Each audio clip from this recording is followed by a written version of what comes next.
let's talk about the hypostasis. Welcome back to Genshin Lore with Amabee. In particular, I want to focus on the Pyro Hypostasis because there was a pattern and it broke it, and I'm so hyped to see what the Dendro Hypostasis has in store for us. If you didn't know, the Hypostasis are the only named monsters in the Genshin universe, and they go in the order of the Hebrew alphabet.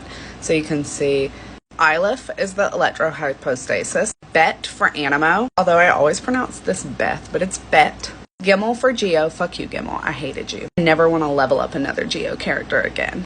Dalit for Cryo, He for Hydro, and then Ion for the Pyro. Let me bring your attention to Ion. The rest of these go in order. We have 1, 2, 3, 4, 5, but instead of 6, we get 70, which is the number that represents in the Hebrew alphabet. Now, Beidou tells us that the Hypostasis are pure elemental beings, but similar to the Hilichurls and Conrians, had a prior form that they abandoned to reach this pure elemental state. Which is so interesting because in Gnosticism, which is what Genshin is based off of partially, hypostasis is also used to refer to the Holy Trinity, the most divine things. So there has to be something Hoyoverse is telling us by breaking pattern. My first thoughts went to Natlan, because Pyro country. And Natlan is the country we know the least about. There's no NPCs from Natlan, and aside from the Bennett maybe from Natlan theory, and the fact that we know it's the god of war, that's all we know. In Dane's trailer, on Natlan he says, "The rules of war are woven in the womb." Now think about that, and the twins being the major conflict, and they were in the womb together.